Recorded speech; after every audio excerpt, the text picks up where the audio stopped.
Hey guys, tonight we're going to drift slowly into the watery world of the Aztecs, a place where entire gardens floated on the surface of a great lake. Imagine that. You could actually grow dinner on a raft of mud and reeds, and it wouldn't sink. And yes, you probably wouldn't survive very long if you tried it yourself, because one wrong step and you'd be waist deep in muck that smells like wet socks left in the sun.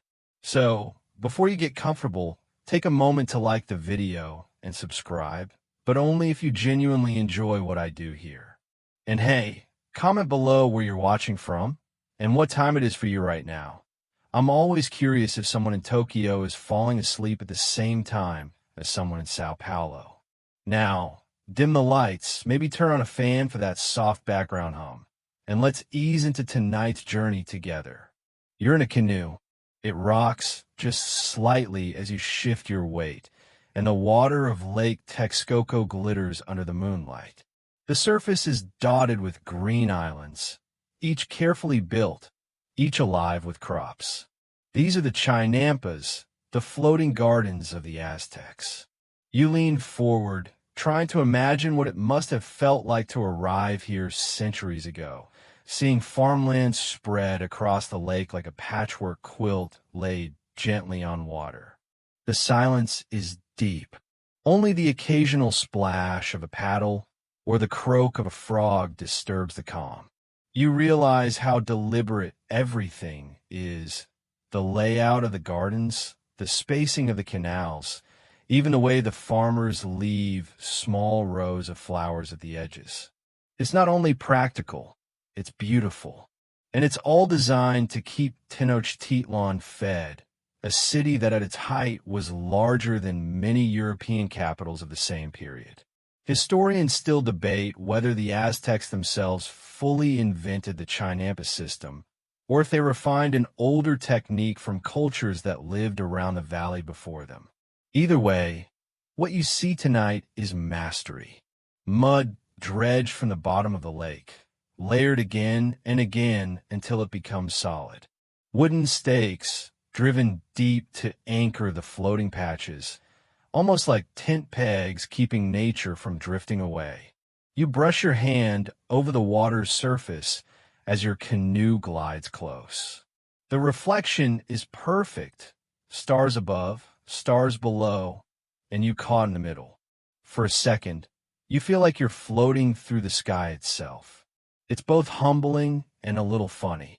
Because honestly, if someone dropped a smartphone here, it would be lost forever in the muck, and centuries later archaeologists would dig it up and probably argue if it was a ritual offering. The air carries the smell of damp earth and crushed leaves. Somewhere ahead, a farmer shifts in his canoe, adjusting a basket of vegetables. He doesn't hurry.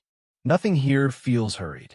Every stroke of the paddle is slow, steady, and quiet, because the lake punishes noise with ripples that make steering harder. You imagine living in such a rhythm, days marked not by the beep of alarms, but by the steady drip of water, the glint of sunlight on the lake. You lean back against the wooden edge of your canoe. The water laps softly, almost like it's whispering secrets to you. And in a way it is. This system, the Chinampas, kept an empire alive. Corn, beans, squash, chilies, even flowers for ceremonies, all sprouted here in orderly rows. And the lake itself acted like a giant safety net. When the rains came too heavy, the water was right there to soak it up. When the sun beat down mercilessly, the soil still held enough moisture to keep plants thriving. One frog croaks, then another. A whole choir joins in, and you chuckle quietly because it sounds like they're auditioning for an opera. You paddle a little further and notice something else.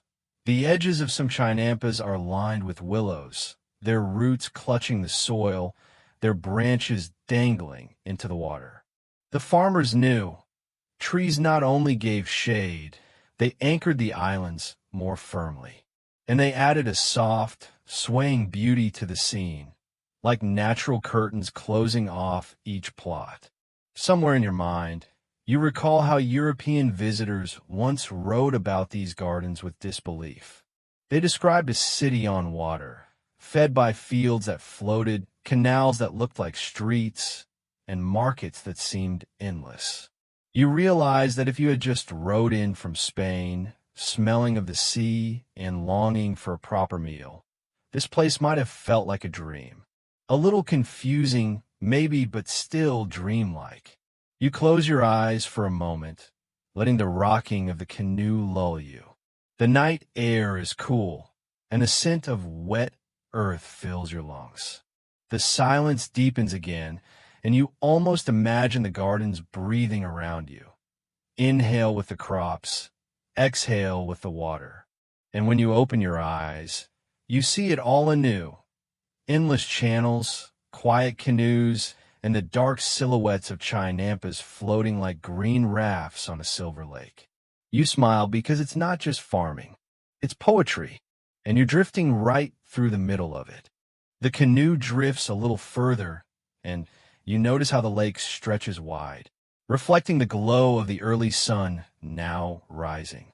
It's not a dramatic sunrise. It's soft, pale gold spilling gently across the water, turning ripples into slow-moving ribbons of light. You rest your paddle across your knees and let the current carry you. Because here, time doesn't seem to rush. Your first impression of Lake Texcoco is that it feels endless but not empty. There are reeds sprouting in clumps, waterbirds skimming close to the surface, and fishermen leaning lazily over the edges of their canoes. Everything blends together, the sound of birds, the hush of the water, the occasional splash as a fish leaps and disappears again. You realize that this watery landscape wasn't just a backdrop. For the Aztecs, it was the stage, the set, and the entire script of daily life. You tilt your head, watching as another canoe passes silently nearby. The farmer doesn't look at you, but you can see the crates stacked neatly inside, squash, beans, and something that looks suspiciously like flowers, probably destined for a temple ceremony. He doesn't speak. No one seems to need to. The quiet here isn't uncomfortable. It's woven into the place. Like an unspoken agreement that noise is unnecessary. The lake itself is strange if you think about it. It was shallow, saline in some parts, fresher in others. Historians still discuss whether the balance of fresh and salt water created challenges or opportunities for farming. You imagine the farmers shrugging at that debate, while scooping up mud in woven baskets and saying, "Yeah, but look, we made it work." As you glide closer to the chinampas, the perspective shifts. From a distance, they look like scattered green patches. Up close, though, they're orderly. Rectangles of farmland cut into the water, almost like nature's own spreadsheet. You chuckle at the thought, cells filled not with numbers, but with corn and chili peppers. Excel would have been much tastier if it worked that way. Your canoe brushes against a low branch from a willow planted at the edge of a chinampa. Its leaves brush your shoulder, cool and damp, like nature reaching out to say, "Welcome." You peer into the soil of the garden itself. It looks dark, rich, and spongy, like the perfect potting soil sold at garden centers today. Except this is centuries old, dredged up and replenished by generations of hands. There's movement nearby. A boy crouches at the edge of a chinampa, carefully scooping water into a clay jug. His face is serious, like this task matters deeply. Maybe it does. Maybe he's fetching water for irrigation or for cooking at home. He notices you, then quickly looks away. You smile because you realize this scene has probably played out 1,000,000 times before. Children fetching water, balancing jugs, stepping carefully so they don't topple into the canal. And if they did fall, well, you can almost hear their mothers yelling from across the water. One frog leaps from the shore into the water, splashing so suddenly that you nearly drop your paddle. You laugh softly. The lake seems to have a sense of humor. It's always reminding you not to get too comfortable. And yet, the comfort is unavoidable.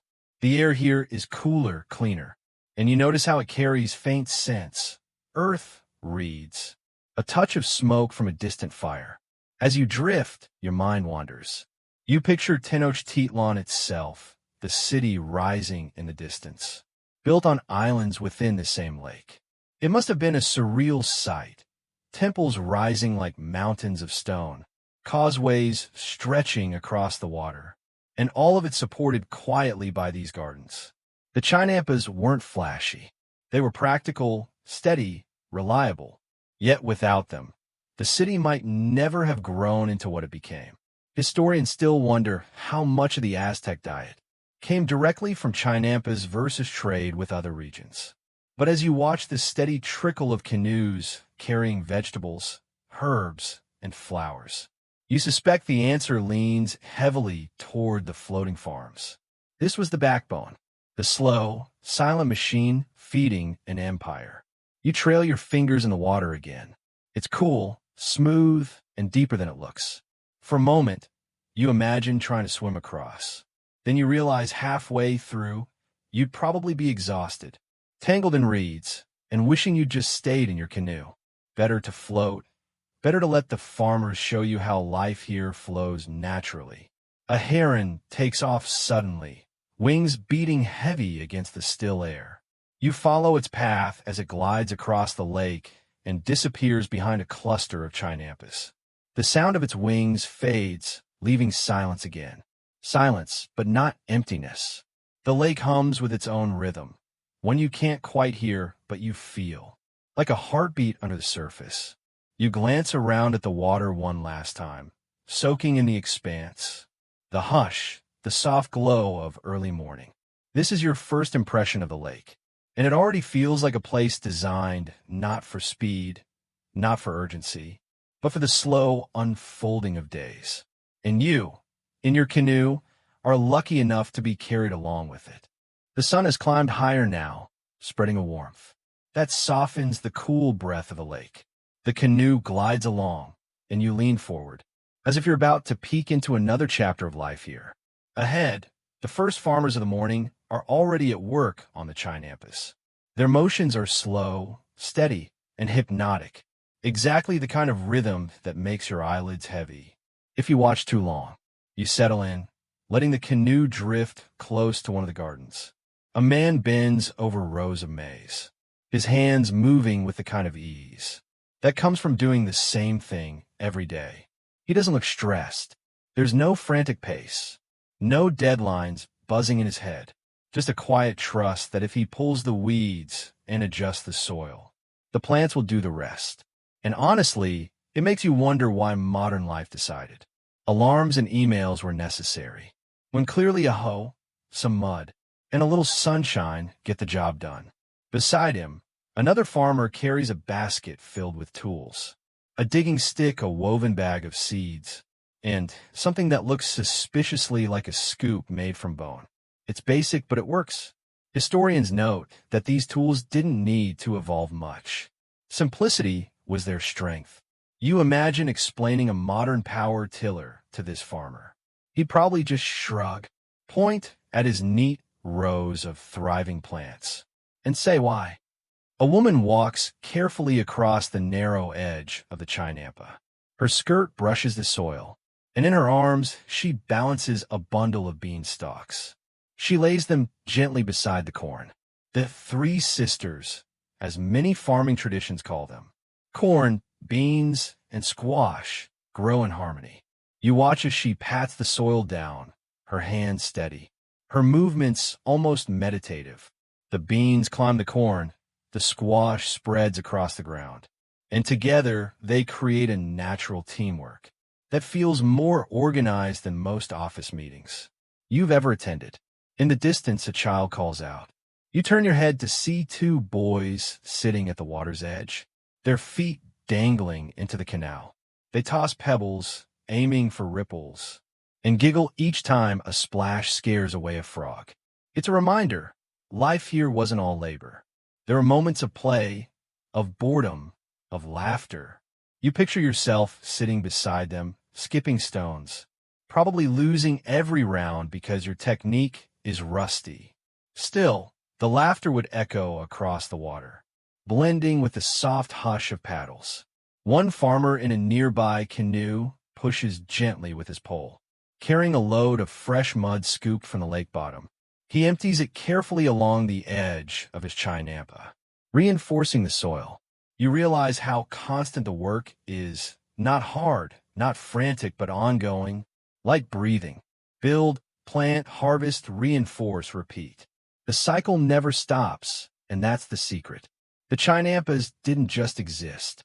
They were always being remade. Historians still discuss whether the workload was light or heavy, compared to European peasants. Some argue that the chai nampa farmers had it easier, since the soil was so fertile and yielded multiple harvests per year. Others point out that maintaining canals, dredging mud, and hauling baskets all day wasn't exactly a walk in the park. You lean back in your canoe, considering both sides, and decide that either way, these farmers had a pretty enviable view. From their office, the sounds of the morning gather around you. The scrape of a digging stick, the rustle of maize leaves, the occasional splash of a canoe bumping softly against a bank. It's like an orchestra where everyone plays their part quietly, patiently, without rushing the tempo. You feel your breath slow to match it. A dog trots along the edge of one chai nampa, its nose close to the ground. You watch as it pauses, sniffs, and then curls up in the sun, ignoring everyone. The farmers don't mind. The dog is part of the rhythm too, part of the quiet companionship that fills these fields. You smile at the sight, imagining the same scene repeating across centuries.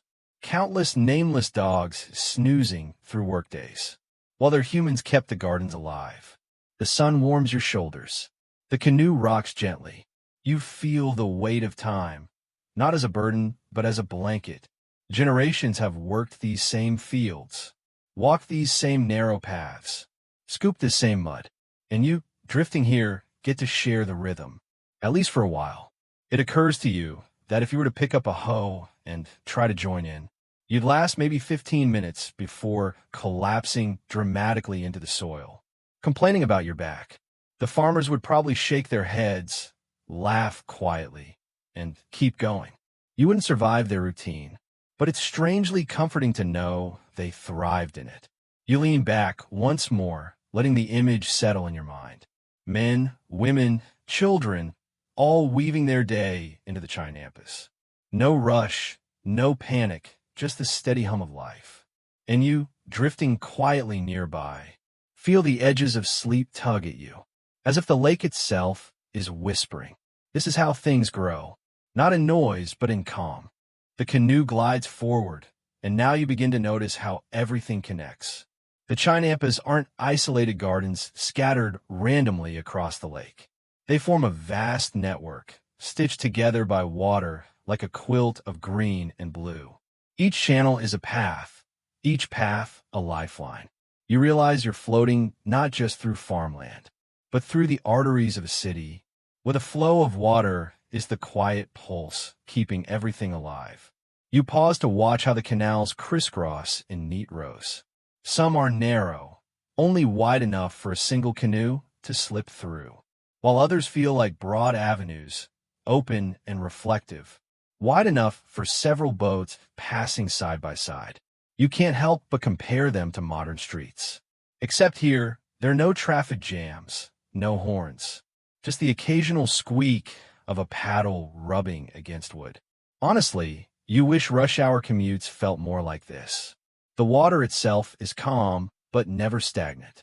A soft current moves steadily, carrying tiny ripples along the edges of the chai nampas.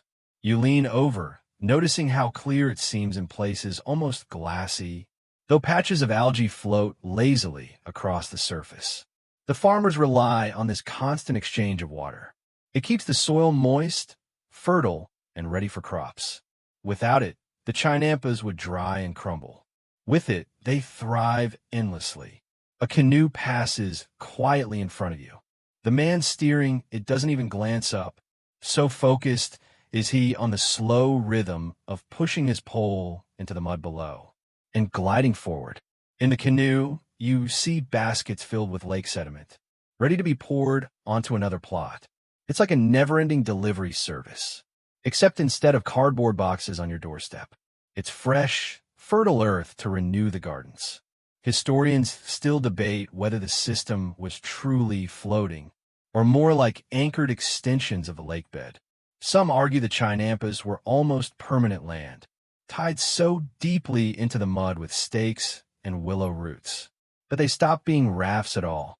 Others prefer the poetic version, that these were floating islands, drifting lightly on the water's skin. You sit there, smiling at the idea that maybe the truth is both. Stable yet delicate, solid yet ephemeral, like the balance of the whole Aztec world. As you drift into another canal, you notice how the willow trees frame the view. Their branches droop low, dipping into the water, creating archways of green. You duck slightly as your canoe slides under one. The leaves brush your face, cool, wet, and fragrant. It's like walking through a curtain of nature, a secret passage. You imagine the farmers smiling knowingly, as if they built these leafy tunnels, just for you to enjoy centuries later. The soundscape changes subtly. In wider canals, the water feels open, the silence vast. But in the narrower ones, sound bounces back from both sides. You can hear every drip of your paddle, every croak of a frog echoing off the banks. It's almost comical, like the frogs are auditioning again, trying to sound much bigger than they are. You chuckle softly, earning a startled splash from one of them as it leaps hurriedly into the canal. You spot a woman kneeling at the edge of her chinampa, scooping water with a clay pot and pouring it gently into a groove that leads between rows of crops. The water slides down like a ribbon, seeping into the soil. You realize the brilliance. The canals weren't just highways for canoes. They were irrigation channels, storage tanks, and barriers against floods. The water flowed quietly in and out, keeping everything balanced. It's a level of multitasking that makes even the best smartphone look unimpressive. A small flock of ducks paddles by, chattering softly among themselves. They weave between the canoes, utterly unbothered by human presence. You grin, because they look like tiny commuters on their way to work. Except their job is mostly splashing and arguing about breadcrumbs. The longer you drift, the more you notice how seamless the design is. There's no hard line between land and water, between garden and canal. Instead, everything blends. The farmers knew how to cooperate with the lake, instead of fighting against it. The water wasn't just managed. It was woven into daily life. You lean back in your canoe, arms resting on the sides. The slow pulse of the water seems to seep into your bones. You think of modern cities with their straight lines, their concrete barriers, their rivers forced into strict channels. Here, it's the opposite. Nature is guided, not caged. The canals flow, the chinampas breathe, and life finds its own balance. As the sun warms your skin and the willows sway above you, you realize you're not just floating through farmland. You're floating through an entire philosophy. Quiet, balanced, and deeply practical. And yes, you'd probably still fall in if you leaned too far over the edge. But at least you'd fall into something beautiful. The canoe nudges along, and now you begin to notice not just the layout of the chinampas, but the way they're built. From afar, they look like patches of floating farmland. Up close, though, you can see the layers, the construction, the quiet engineering that keeps them in place. You lean forward, peering over the side of your canoe, as if you're about to uncover a secret blueprint, drawn entirely in mud and reeds. The edges of a chinampa are lined with stakes, straight branches driven deep into the lake bed. They stick out just slightly enough for you to notice how they form a border. Between these stakes, farmers wove mats of reeds and branches, like natural fencing.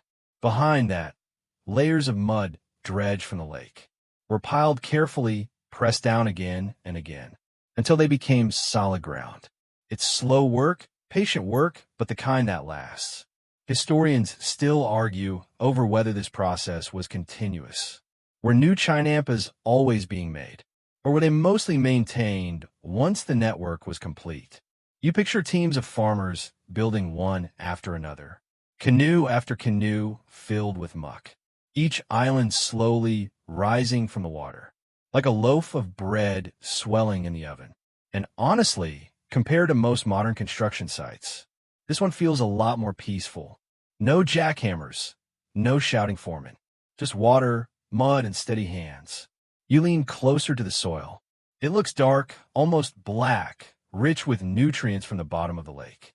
Every time it was dredged, it carried organic matter. Plants, algae, fish remains that fed the crops.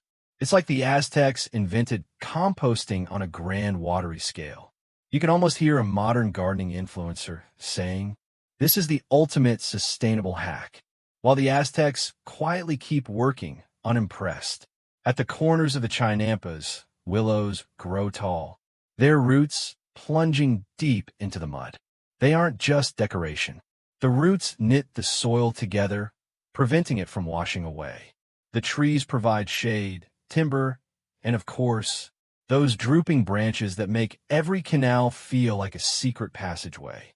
You tilt your head back, watching the leaves sway, and wonder if the farmers ever leaned on these trees at the end of the day, sighing in relief the same way you would lean on a couch after work. You hear the scrape of a shovel against wet earth. Turning your head, you spot a man standing knee-deep in water, scooping mud into a basket. His muscles strain with the effort, yet his movements are slow, methodical. He carries the basket to a waiting canoe, dumps the mud, and goes back for more. It's hard labor, yes, but the rhythm is soothing. Lift, step, scoop, return, like the heartbeat of the chinampas themselves. A child nearby helps by tossing small sticks into the water, probably pretending to build his own miniature chinampa. You smile at the sight. Maybe in a few years, he'll join the adults, repeating the same cycle, reinforcing the edges, pulling up reeds, dredging mud. For now, though, his little construction project is just entertainment, though admittedly more useful than half the phone apps you waste time on today. The air smells of damp soil and fresh water, and every now and then you catch a whiff of something sharper, perhaps fish left drying on a rack nearby. It's not unpleasant. It blends with the earthy scents, reminding you that nothing here is wasted. Everything feeds into something else. Everything has a place. One detail catches your eye: floating mats of reeds tied together and anchored by stones. Farmers use these as work platforms, little rafts, that let them haul mud or plants back and forth. It's a subtle reminder that the line between land and water here is always shifting, always negotiable. You chuckle softly, imagining trying to explain work-life balance. To these farmers, they probably say, yes, the balance is literally built into the mud. Historians also debate whether chinampas were ever considered sacred spaces. Some argue that because they relied so heavily on lake water, they had spiritual significance as gifts from the gods.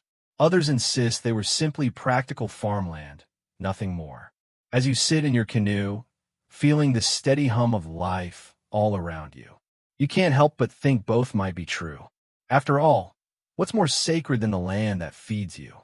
The sun is stronger now, and you notice how it warms the soil, releasing faint steam that curls upward like whispers from the earth. The farmers move slowly, unfazed by the heat. Their bodies adapted to this pace. You shift in your canoe, try to mimic their calm, but your legs are already starting to feel stiff.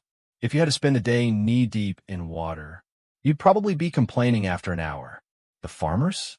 They don't complain. They just keep building. You close your eyes for a moment, listening.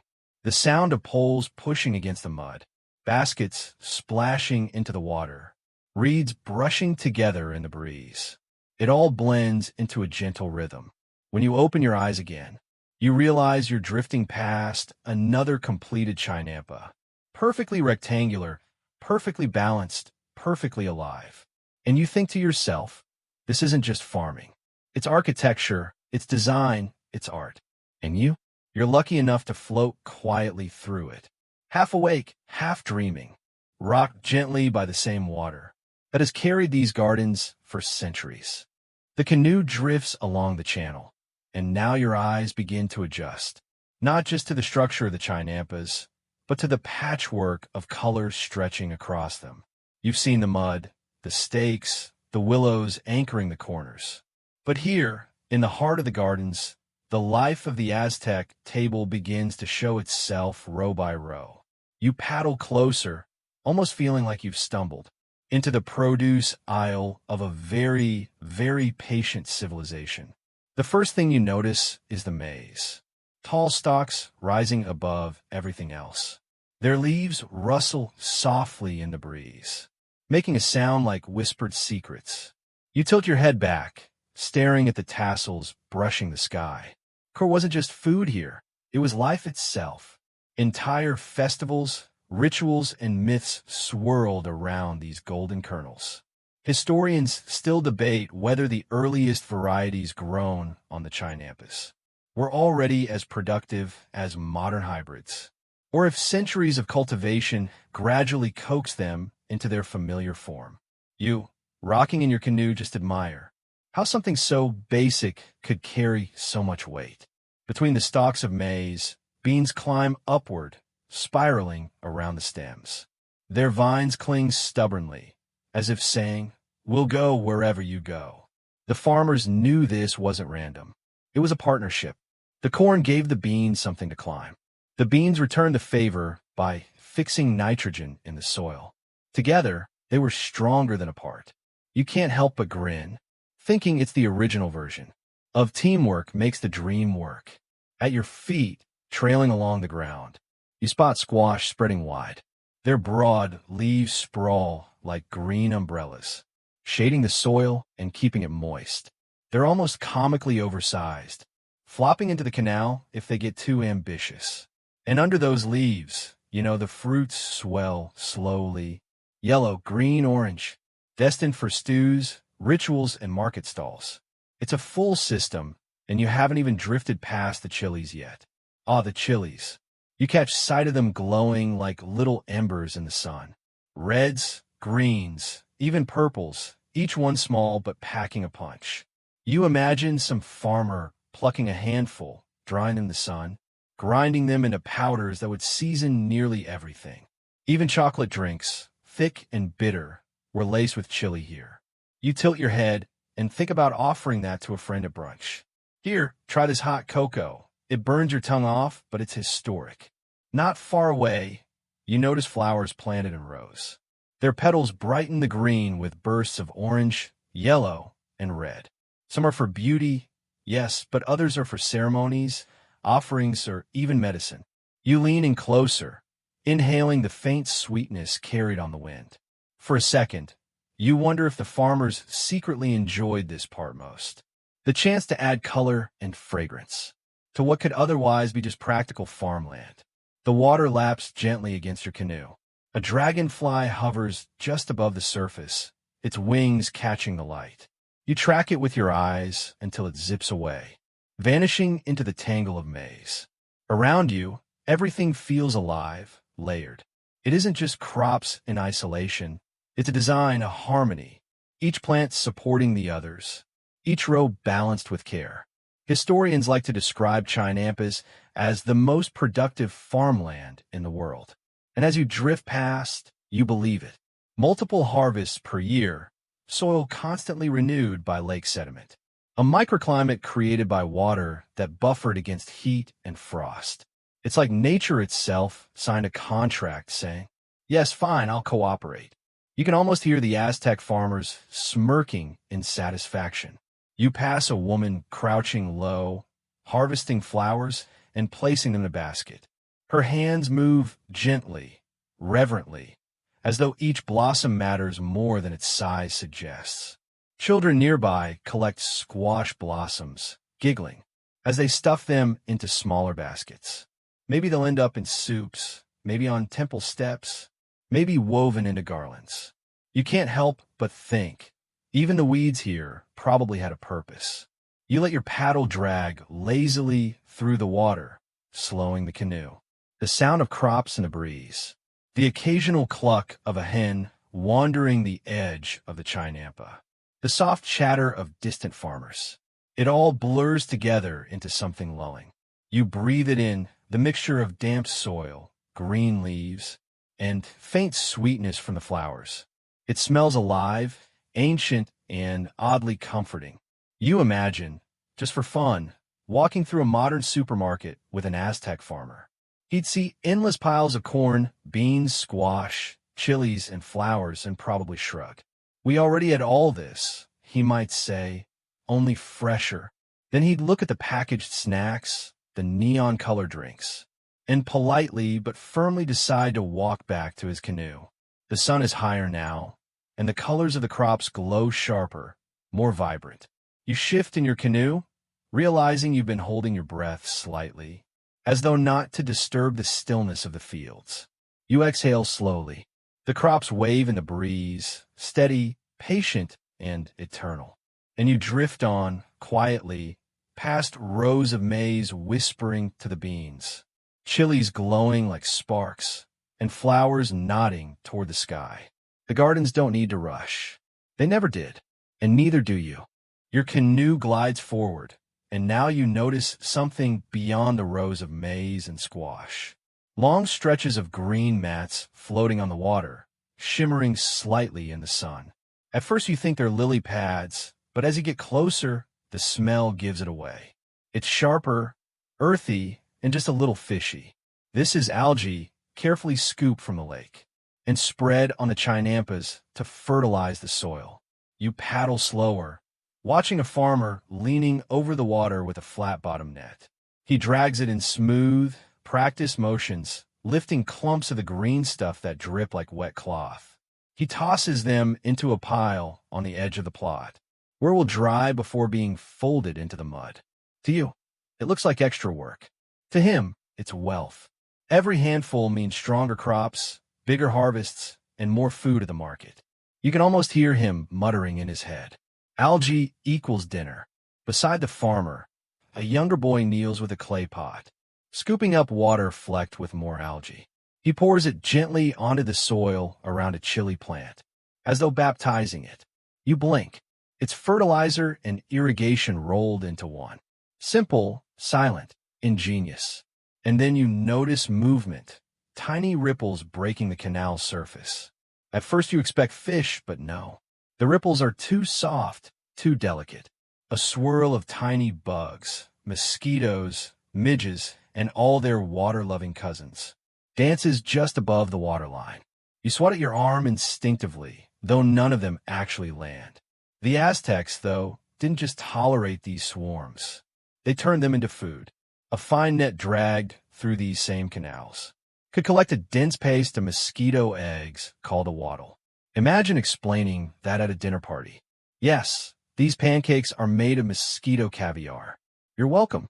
You drift along, amused, when suddenly your canoe bumps softly against a bundle of reeds. You peer down and see small fish darting between them, tilapia-like, silver and quick, flickering just under the surface. Farmers would trap them with woven baskets or scoop them with nets. They weren't just fertilizer or food for the fields. They were dinner themselves. Protein from the water, right beside the crops.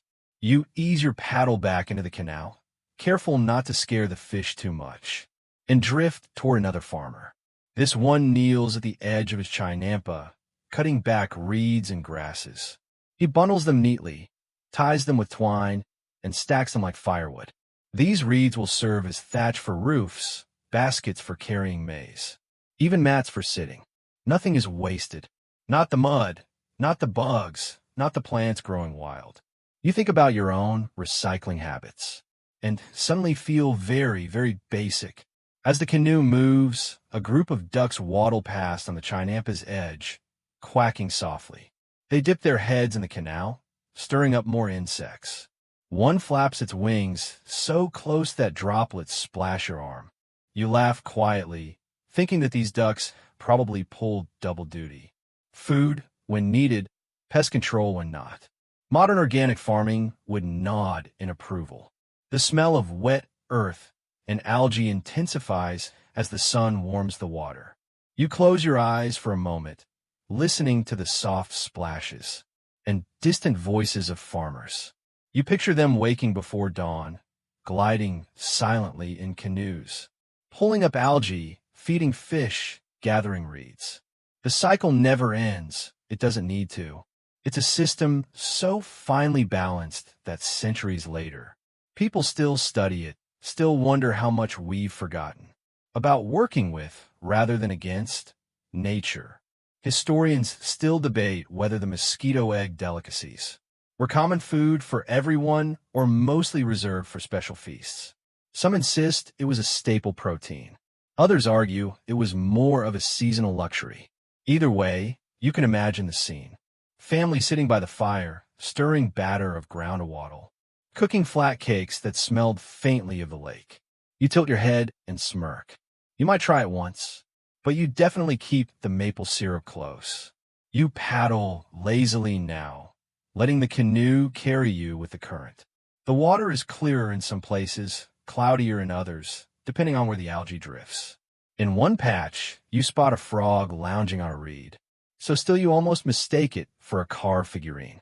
It blinks at you once, unimpressed, before hopping away with a splash. Another reminder that every corner of this place teems with life. And then, in a moment that makes you chuckle, you notice the farmers aren't the only ones harvesting. A dog trots along the edge of the Chinampa, proudly carrying a fish in its jaws. Nobody chases it, nobody yells. You figure the dog probably works hard too, guarding crops or keeping away pests. Let have the fish. You shrug, smiling. Everyone eats here. The canoe drifts on, your paddle trailing in the water.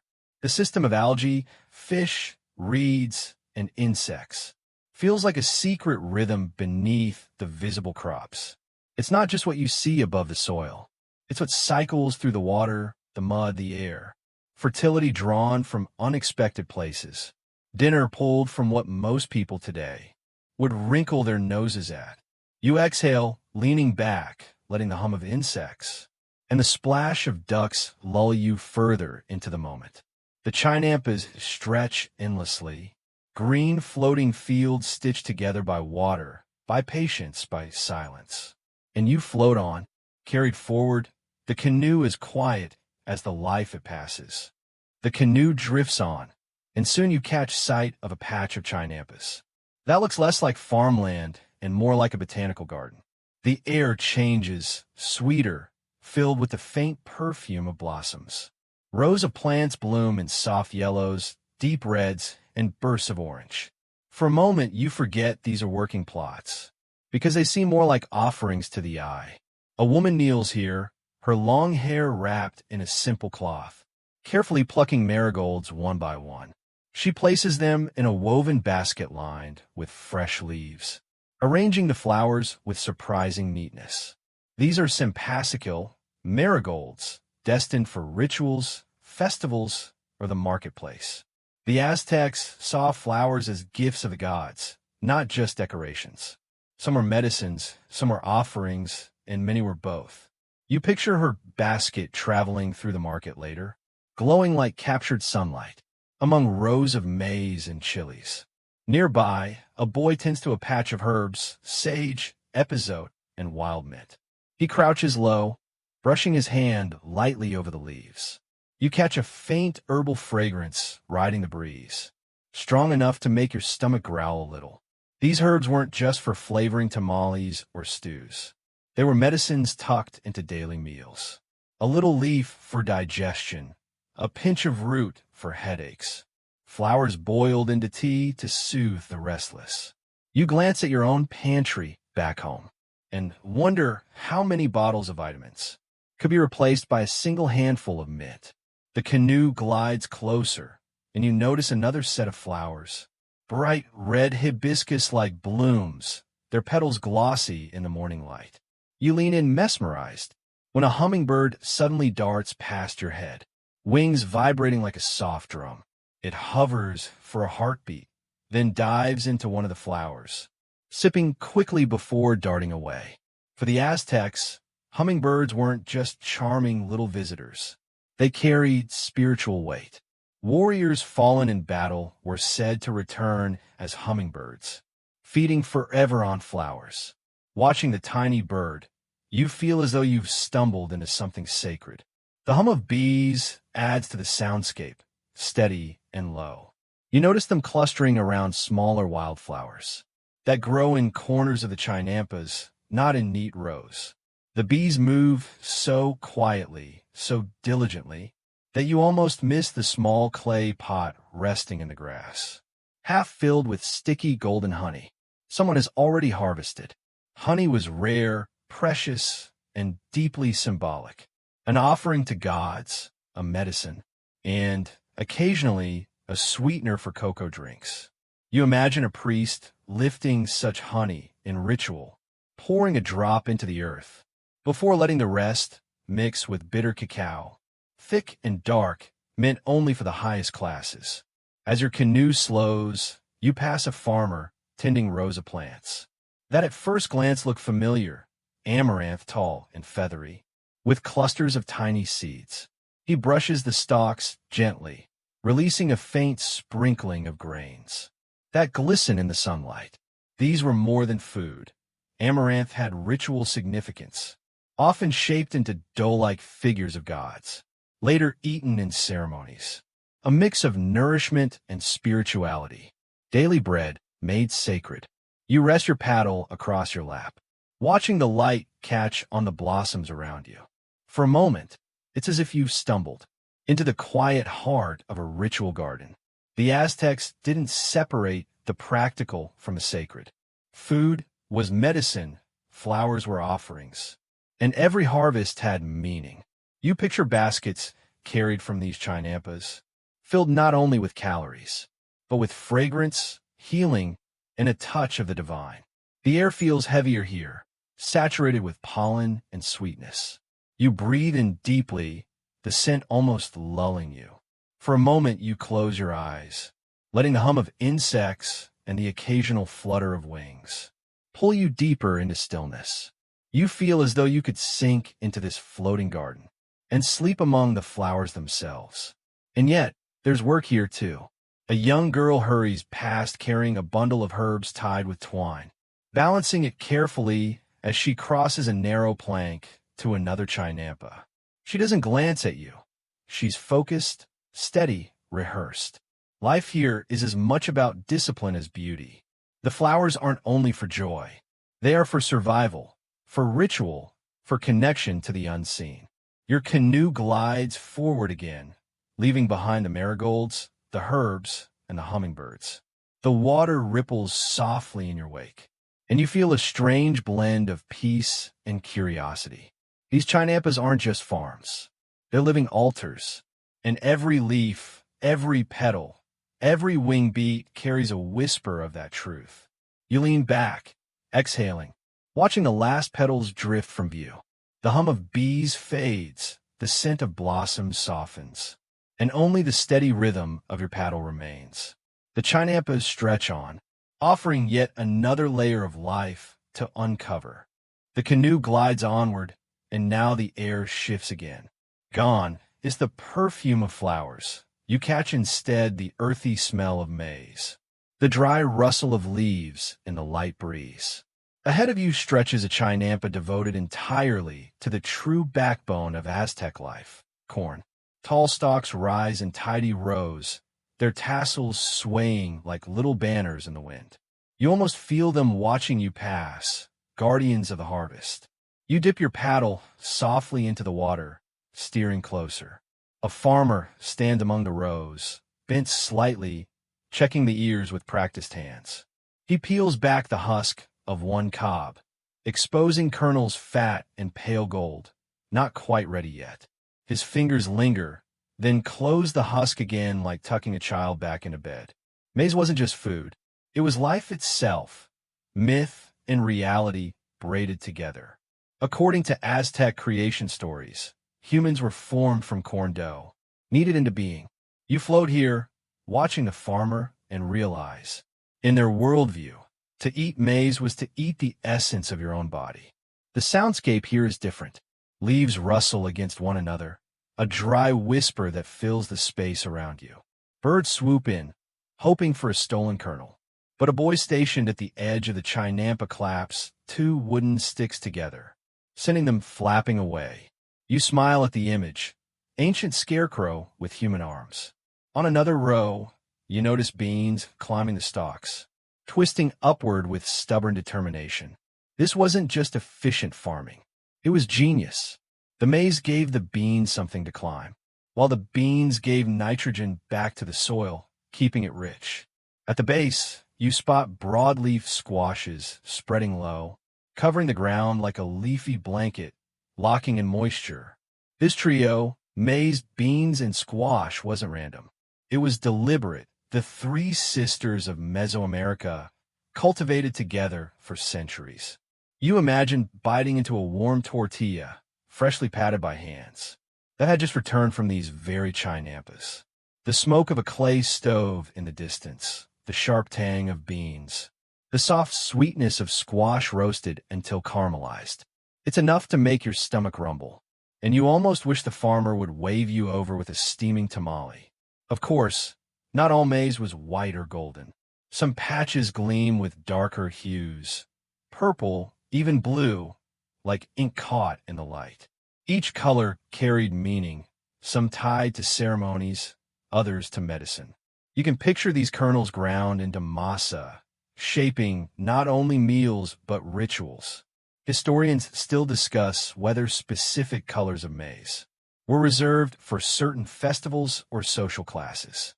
But here, watching the fields ripple, it feels obvious that corn wasn't just one thing. It was everything, adaptable to every need.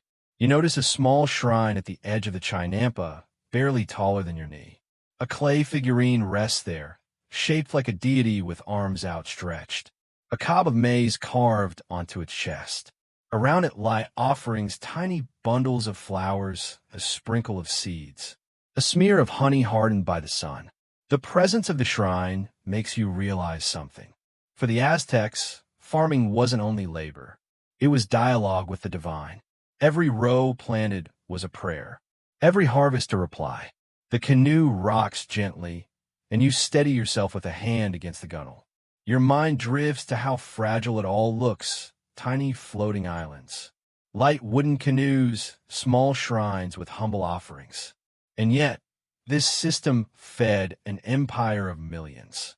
It's almost comical to think about modern society needing satellites, tractors, and chemicals, while here a handful of farmers in woven tunics manage abundance with just canoes, soil, and timing.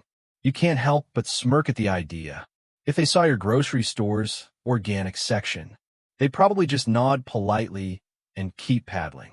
The sun tilts slightly, warming the tops of the stalks, and the breeze carries with it a dry sweetness, like roasted corn.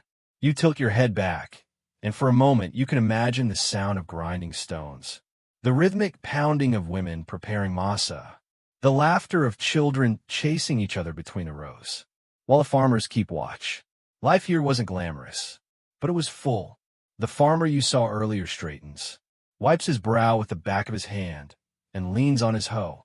His eyes scan the horizon, not rushed, not idle, simply present.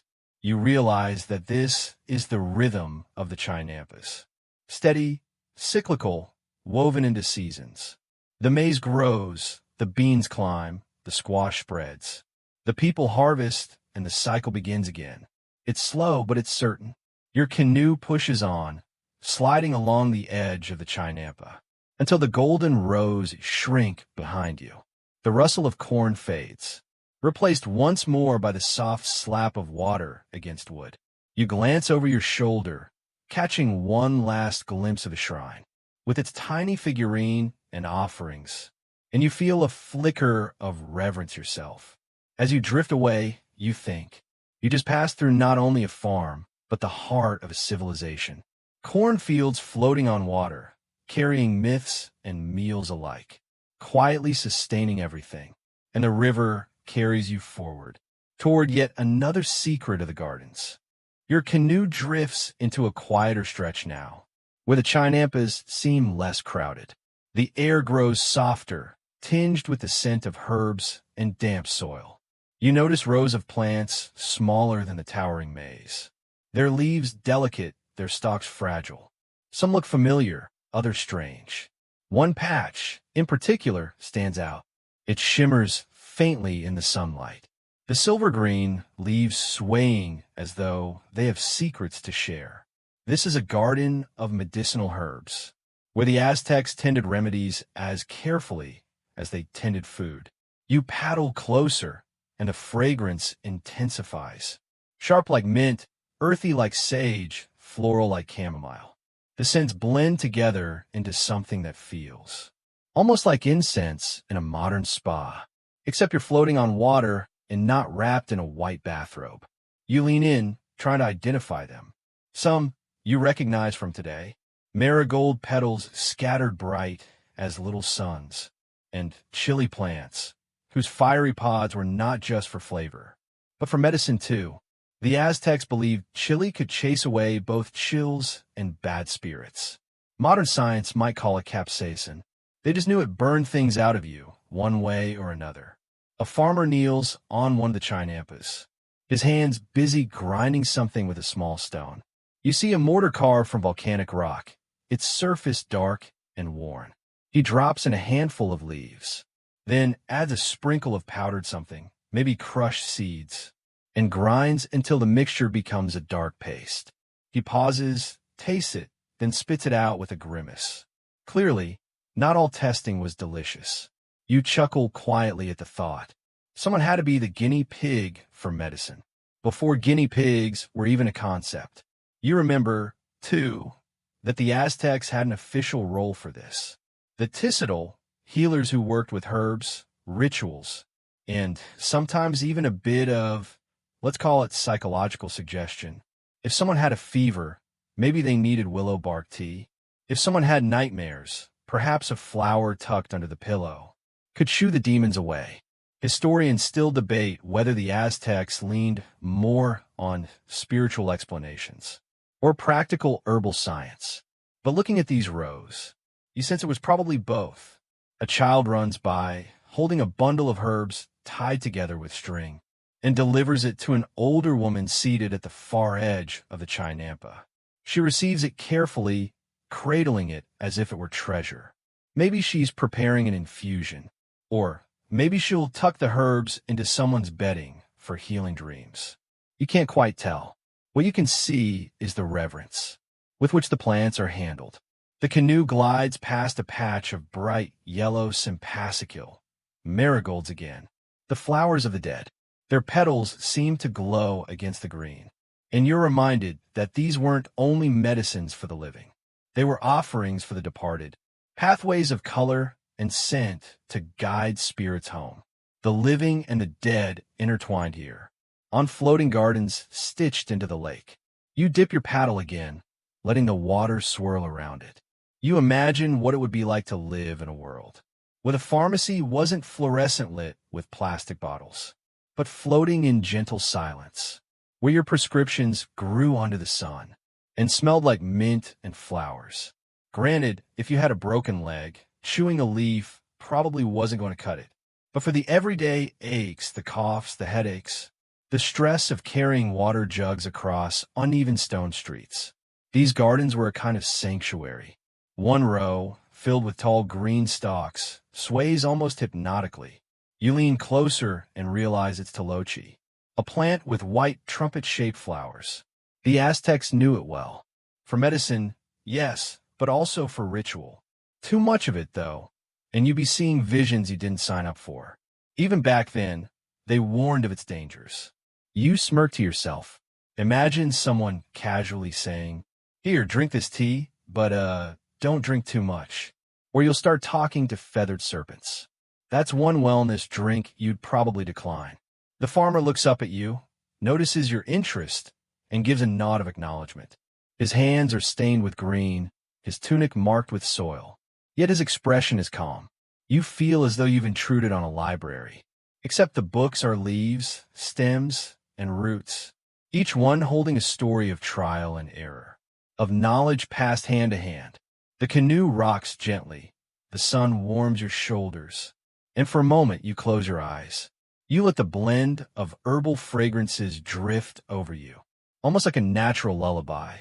You picture yourself lying in the shade of a chai nampa, someone placing a poultice on your forehead, the murmur of the lake all around you. It feels safe, tender, even timeless. When you open your eyes again, the herbs are slowly fading behind you. The boy and the older woman have disappeared into the greenery, leaving only the shimmer of marigolds glowing in the sun.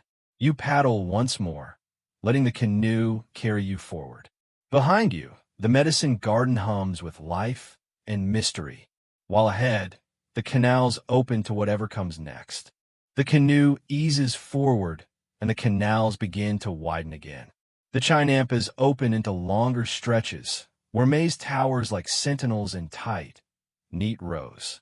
The stalks are tall, much taller than you, and their tassels sway like golden feathers in the breeze. You glide between them, the canoe brushing gently against dangling leaves.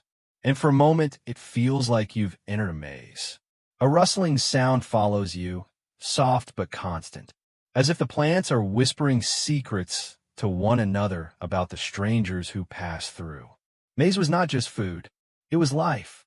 You remember hearing once that the Aztecs, like many Mesoamerican peoples, believed humanity itself was shaped from corn, flesh from maize dough, bones from corn stalks, spirit from the breath of the gods. It makes sense when you see these endless fields. You can imagine someone saying, "You are what you eat." And in this world, that would be more literal than you're comfortable with. You'd glance at your tortilla and wonder if it was a long-lost cousin. The stalks around you grow dense, so thick that sunlight slices into strips, like a cathedral built not of stone, but of green. The air is warmer here, the scent of pollen floating heavy. It clings to your skin, and you sneeze softly, startling a dragonfly that had perched on the edge of your canoe. The little insect zips upward, its wings flashing like stained glass. You chuckle at yourself. Imagine explaining to someone that you got caught sneezing in the middle of a corn cathedral. A farmer passes you on another canoe, loaded with baskets. The baskets overflow with fresh ears of corn, their husks pale green, some tied in bundles. He nods at you, then disappears into another narrow canal. That vanishes between the stalks. His path looks like it leads into a leafy labyrinth, one you're not sure you'd escape without breadcrumbs, or maybe popcorn kernels. Historians still debate how much maize truly structured the Aztec diet, compared to beans, squash, or amaranth. But floating here, it's impossible not to see maize as the heart of everything. Tortillas, tamales, gruel, even drinks. They all traced back to these stalks. You dip your paddle again and wonder what breakfast in Tenochtitlan sounded like. Probably less like clinking bowls of cereal, and more like the husky scrape of a grinding stone. Women kneeling at dawn to prepare the dough for the day. As the canoe drifts, you catch sight of squash vines crawling between the rows, their wide leaves sprawled like giant umbrellas. Bright orange flowers bloom, open like trumpets, so big you could almost wear one as a hat. Bees buzz lazily from blossom to blossom, their hum a background rhythm to your paddling. You notice a child crouching near the edge of the Chinampa, plucking a squash flower and tucking it behind his ear, grinning proudly at his reflection in the water. The sound of laughter drifts from deeper inside the maze. A group of children emerges suddenly, running along the narrow path between Chinampas. They're playing some kind of game, chasing each other, ducking into the rows, then popping out again with shouts and giggles. Their feet splash in the shallows, spraying droplets that glitter in the sun. You realize that for them, this isn't sacred farmland. It's a playground. Maize stalks double as hiding spots, and canoes become pirate ships. You smile, because no matter how ancient or modern, kids will always find a way to turn workspaces into playgrounds. One boy waves at you, then vanishes back into the stalks. You hear the snap of husks and the crackle of dry leaves.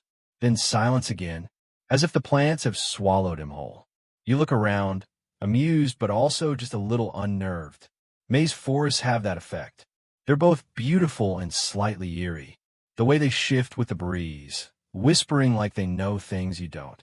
Ahead, you pass by a section where some stalks are bound into bundles, propped upright to dry. The golden ears peek through, kernels shining in neat rows. Red, yellow, even speckled. They look like polished beads strung together by nature. You're tempted to pluck one, to feel the smooth kernels under your fingers. But you resist. Stealing from a chinampa feels like pocketing a sacred relic from a temple. A woman steps into view at the edge of a plot. She carries a clay pot and pours water carefully along the base of the plants. You realize the canoes may carry water to the fields, but the hands of farmers still did the careful tending. She straightens, stretches her back, then hums softly as she walks on, her song drifting toward you on the breeze. It's a tune you don't recognize, but the cadence feels timeless. The canoe rocks slightly as you shift your weight, brushing against a floating clump of reeds. The sun glows higher now, painting the tassels gold. You close your eyes for a moment, imagining yourself sinking into the rhythm of this world, paddling between endless maze, listening to bees, smelling pollen and squash blossoms, hearing the splash of children and the hum of women working. It's like a lullaby wrapped in green and gold. When you open your eyes again, the corridor of maze begins to thin. The stalks spread out, the canals widen once more, and the cathedral of green becomes a quieter meadow. Behind you, the corn whispers fade. Ahead, another mystery waits, and you paddle gently toward it, the soft splash of your "we're keeping time." The canal straightens into a long, quiet stretch, where the air is cooler and shadows lean across the water. You notice that the chinampas on either side have changed. Less maize here, more small patches of herbs and flowers, planted in neat rows and clustered corners. Their colors spill outward like a painter testing every shade on one palette. Deep marigolds, pale white blossoms, spiky purple stems swaying lightly. The scent drifts toward you, sweet, earthy, a little spicy, like someone spilled an Aztec spice rack straight into the fields. You lean forward, curious, and breathe in. The fragrance is rich, sharp in some places, calming in others. You recognize sage, though this version smells stronger than the bundles in modern yoga studios. A line of basil grows in a patch nearby, its leaves gleaming dark green. And then, tucked further back, you glimpse a small stand of cacao trees, their pods clinging like fat lanterns, red and yellow against dark bark. You pause, realizing that what's floating past you is less farm and more pharmacy. The Aztecs were master herbalists, and you float through what feels like their medicine cabinet, except it's outdoors and absolutely enormous. You pass aloe, tall and spiky, glistening with dew. A woman kneels nearby, cutting a leaf and squeezing its juice into a clay jar. She hums as she works, her hands quick and practiced. You know she's probably preparing something for burns or scrapes. But part of you also wonders if she has a secret recipe for skincare that modern influencers would kill for. Imagine the marketing: Aztec Glow Serum, 100% organic, canoe delivered. A little further along, you catch sight of tiny yellow flowers that seem ordinary at first glance. A man crouches beside them, carefully plucking petals and dropping them into a pouch. He mutters softly, almost like a chant. Later, you'll realize he's harvesting simpasicule, marigold, used both for healing and for rituals. Here, every plant carries two roles: to heal the body and to touch the spirit. It makes you wonder if your local pharmacy would feel less depressing if each pill bottle came with flowers tucked in the cap. Historians still debate how extensive Aztec botanical knowledge really was, because so much of it was destroyed after the conquest. What survived, though, shows an astounding list of remedies. Plants for fevers, stomach aches, snake bites, even broken hearts. You let the canoe drift while thinking about that last one. Medicine for a broken heart? You laugh softly. Imagine walking up to your local doctor and saying, "Yeah, I got dumped. Could you prescribe some petals, please?" A boy appears on the edge of one chinampa, chewing something green. He notices you watching and holds up the leaf with a grin. You squint. It's probably chaya, a leafy plant full of iron. Something like spinach, but tougher. He munches on it like it's candy, then waves before dashing back into the rows. You shake your head. Only in Tenochtitlan do kids snack on raw spinach with enthusiasm. The canoe glides onward, and you pass by a cluster of flowering bushes, alive with butterflies. Bright wings flutter around you, some landing briefly on the water, others hovering above the blossoms. Their patterns seem painted, as if a careful hand decorated each one for this precise moment. The water ripples softly, reflecting the color. You feel for a heartbeat, like you've stumbled into a natural apothecary, where every ingredient is alive, buzzing, fragrant, and glowing under the sun. Then you notice something odd. Clay jars half buried in the soil of one chinampa, arranged like a line of little chimneys. Smoke rises faintly from one. A farmer is kneeling nearby, feeding dried herbs into it, the smoke drifting gently over the plants. You watch, fascinated. It's not irrigation, not exactly. It's fumigation, using herbs and smoke to keep pests away. An early and surprisingly elegant version of pest control.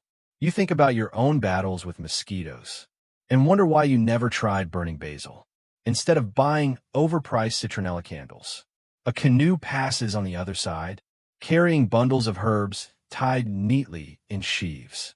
The fragrance trails after it, so strong you can taste it on the air. Bitter, sharp, but oddly refreshing, like mint steeped too long in hot water. You cough gently, then laugh, imagining that somewhere in the city, someone's about to enjoy the Aztec version of tea. The sun begins to tilt downward as you float, painting everything in warm amber. The herbs glow, their edges rimmed with light. The flowers lit like lanterns against the green.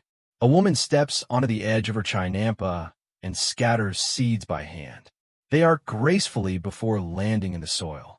She pats them down gently, whispering something you can't hear. Perhaps it's a prayer, or just a habit passed down. Words to coax the plants to grow strong. You paddle softly, letting your canoe skim along the edges of these medicine gardens. The smell is overwhelming, but not unpleasant. It's like being wrapped in 1,000 layers of tea, incense, and freshly cut greens. You tilt your head back and sigh.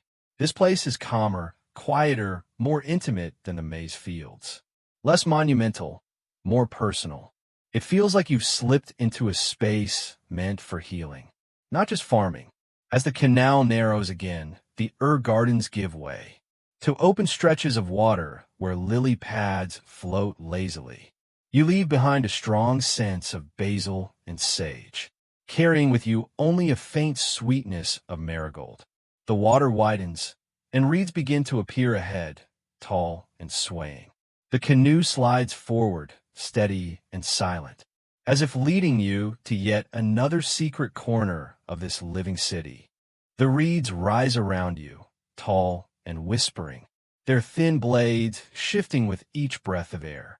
They lean across the canal like curious onlookers, brushing against your shoulders as the canoe glides forward. The sound is soft, as though the plants themselves are telling you to keep your voice down. You tilt your head, amused. Even the weeds here seem to have better manners than some people you know. Your canoe drifts into a broad, open patch where the water deepens slightly and spreads wide like a mirror. The reeds thin out, giving way to clear reflections of sky and drifting clouds. And then, rising from the water, you see mats, woven reed mats, anchored with stakes, forming flat platforms. They're stacked in neat rows, drying under the sun. You blink, because it feels like you've just paddled into a floating craft workshop. Reeds weren't just decoration here. They were raw material for everything. Mats for floors, walls, even temporary roofs. Baskets woven tight enough to hold water. Sandals plated for everyday use. You lean closer to one of the drying mats, noticing the neat weave, the patience embedded in each crossing strand. It makes you think of IKEA. Except here, nothing comes flat-packed. You need a canoe to carry it home. A fisherman passes, his canoe loaded with bundles of freshly cut reeds. They stand tall behind him, fanning out like green sails. He nods politely as he rows, balancing the load with practiced ease. For a moment you wonder if he ever tips over, sending reeds scattering like a bundle of oversized spaghetti into the canal. Then again, judging by how casually he glides by, he probably hasn't fallen in since he was 5. You remember that the Aztecs even used reeds for writing. Strips of reed became quills, dipped into pigments to scratch codices. Historians still debate whether certain glyphs were drawn with reed brushes or quills, because the strokes carry both qualities, broad yet precise. It makes you glance at the mat drying nearby and wonder if someone's future shopping list or epic poem is hidden inside those same fibers. On the next Chinampa, you spot a woman bending reeds into shape, her hands quick and strong. She twists, ties, and knots without hesitation, the motions flowing like water. Soon, a basket emerges, sturdy and symmetrical. She pauses, examines her work, then places it beside a dozen others. You can almost hear the baskets whispering, "We're ready. Fill us with maize, herbs, or maybe your laundry." You grin at the thought. Nothing like a 15th century basket to make chores feel dignified. The canoe rocks gently as you shift your weight, peering into the water. Beneath the surface, more reeds sway, their roots tangled deep into the mud. They filter the water, cleaning it in a way, so the canals remain fresh enough for farming and fishing. You think about modern water filters, all shiny and plastic, and realize the Aztecs have been doing the same thing. With plants, silently, elegantly, no electric bill involved. Further along, the reeds grow denser again, forming a green wall. A bird darts out, long-legged with a sharp beak, landing a few meters ahead.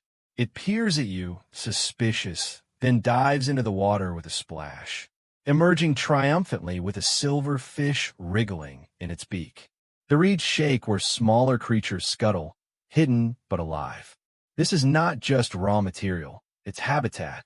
Every stem carries multiple stories: human, bird, insect. The sun dips lower, sliding golden light across the mats and baskets. The reeds glow in shades of green and bronze, like a living mosaic shifting with each ripple of wind. You breathe deeply, letting the smell of fresh reeds wash over you. It's sharp, grassy, clean, like freshly cut lawn, but magnified, concentrated. You smile, remembering that smell always meant chores back home. Here, it means shelter, food, survival. Funny how the same scent carries different weights depending on where you are. A boy and his father row past, their canoe stacked with reed bundles. The boy balances on the edge, proudly holding a smaller basket he probably wove himself. He waves at you, then nearly tips over, saved only by his father's quick hand.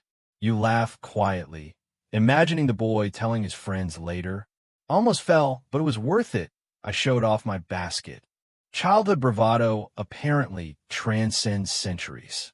You let the canoe slow, drifting lazily among the mats and reeds. The whispering never stops, like the plants want you to sink deeper into their rhythm. The air cools further, and you notice your own breath, mixing with the faint mist rising off the water. For a moment, you feel suspended between the world of human craft and the quiet persistence of nature. Everything here, from the sandals on someone's feet to the roof above their head, owes its existence to these slender, swaying stalks. As the light softens, you push gently on your paddle, guiding the canoe forward. The reed beds begin to thin, opening once again into wide, calm water. Ahead, you spot flickers of orange and red, flowers bobbing in the distance. The scent in the air shifts, sweeter, hinting at blooms.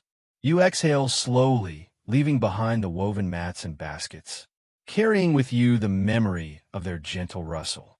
The canoe drifts forward, and now the reeds give way to bursts of color. Flowers rise in clumps, their petals glowing like lanterns set adrift on green stalks. Some lean lazily over the canal, their faces dipping just enough to kiss the water. You can't help but smile. Suddenly the whole place looks less like farmland, and more like an open-air florist shop. And here you are, floating through it like the most relaxed customer ever.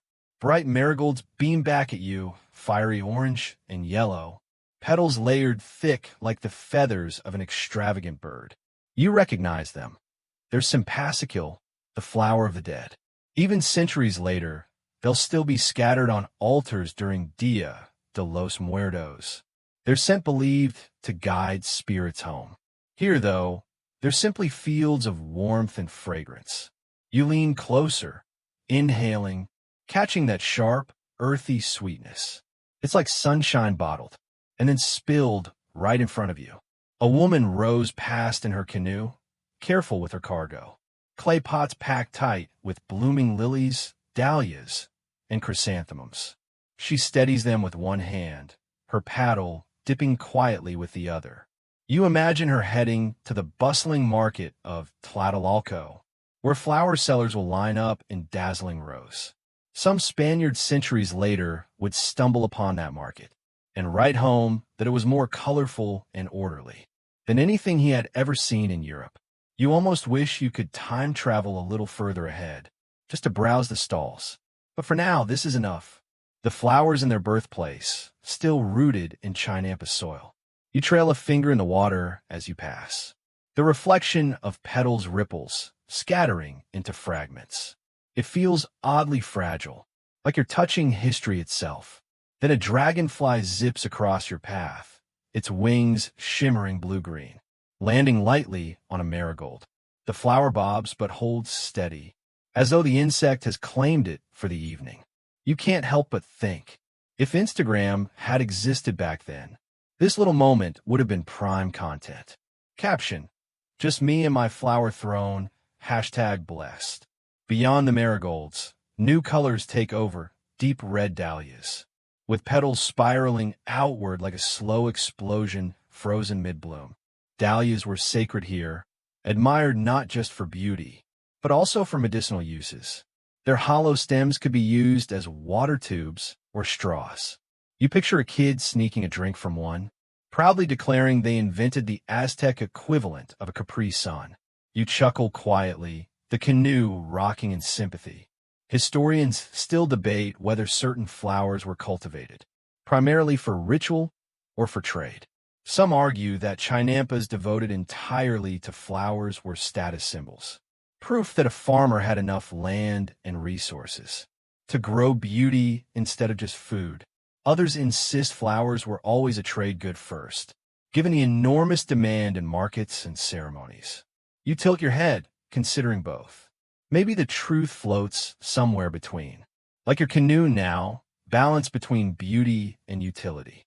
On the next Chinampa, children crouch in the dirt, weaving flower crowns for each other. Their giggles carry across the canal, bright and light. One boy sets a crown crookedly on his sister's head, and she scowls, then bursts into laughter anyway. You feel your chest loosen. Somehow, even after centuries, the act of kids decorating each other with flowers feels universal. Swap the Chinampa for a suburban backyard, and nothing really changes. You glide further, and the air thickens with fragrance.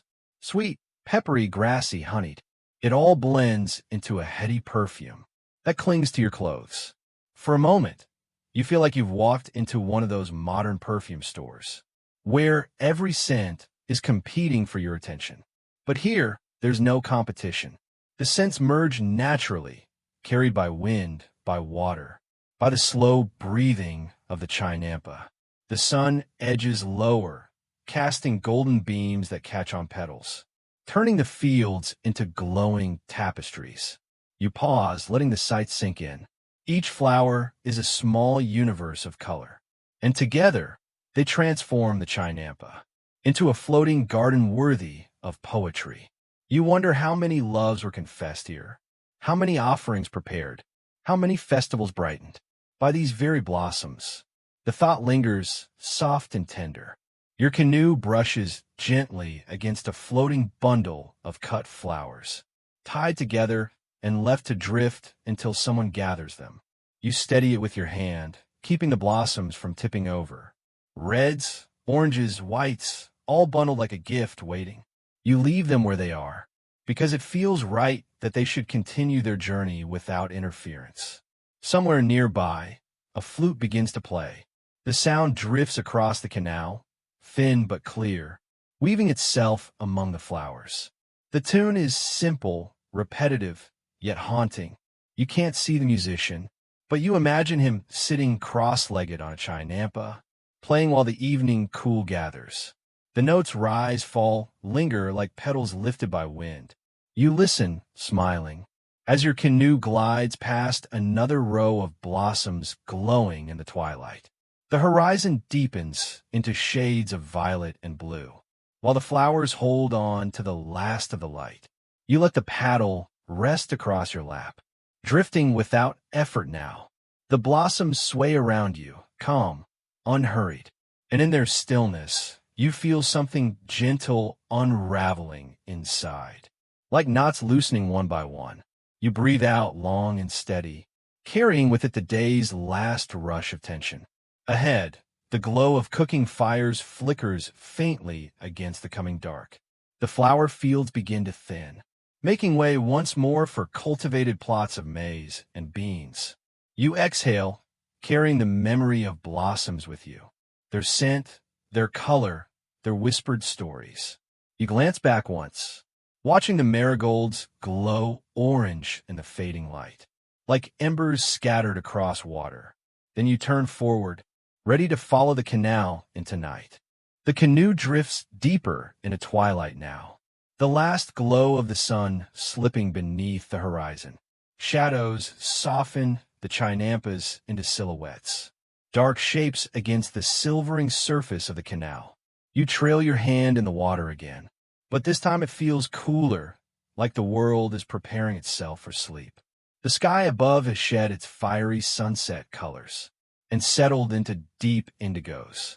Stars blink awake one by one, tentative at first, then with growing confidence, as though they've remembered it's their turn to shine. You let your paddle rest completely, surrendering to the slow current. The only sounds now are the faint rustle of reeds, the occasional splash of a fish breaking the surface, and your own breathing. It's as though the canal has absorbed the day's busyness and tucked it away somewhere safe, leaving you alone with the quiet. The stillness feels almost alive, wrapping itself around you like a soft blanket. Flickers of firelight begin to appear on the chinampas, cooking fires in earthen hearths, their smoke rising in thin ribbons. Families gather at the edges of their plots, sharing bowls of steaming food. You imagine the smell of maize tamales wrapped in husks, or stews simmered with beans, herbs, and chilies. Even from your canoe, you can sense the comfort of these meals, the kind that warms both stomach and spirit. You hear laughter carried faintly across the water, punctuated by the barking of a dog. You smile because it feels familiar, like the echoes of any neighborhood dinner you might stumble into today. One canoe passes by in the opposite direction, lit by a small clay lamp resting in its bow. The flame sways with the water, glowing against the face of its lone rower.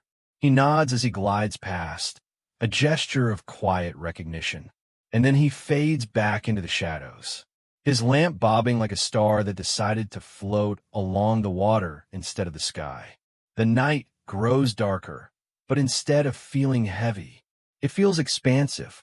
The stars above stretch endlessly, mirrored faintly in the canal below. So you're caught between two skies. You tilt your head back, and for a moment, the sensation is dizzying, like you could keep floating upward forever, carried on water, then on starlight, never touching the ground again. Historians still debate whether night travel on the canals was common, or reserved for certain tasks. Some suggest it was limited, since dangers could lurk in shadows. Others argue it was perfectly ordinary, Farmers rowing home late, traders delivering goods, lovers sneaking across the water to secret meetings. You tilt toward the latter because in this quiet, with lamps glowing like fireflies and families laughing softly across the distance, it feels too natural not to have been a nightly ritual. Your canoe brushes past a patch of lilies. Their white blossoms float gently, glowing faintly under the moonlight, like lanterns left out to guide you. You dip your fingers among them, watching the petals fold slightly at your touch. The air smells damp, earthy, threaded with sweetness. The flowers feel like guardians of the night canal, silent and serene, ensuring your passage remains peaceful.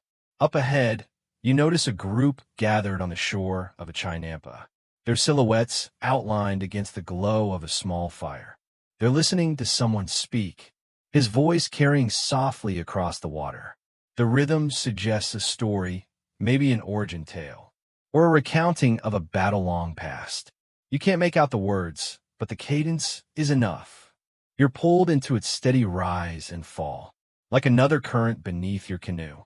You let yourself drift, half listening, half dreaming. A breeze stirs, cool against your face.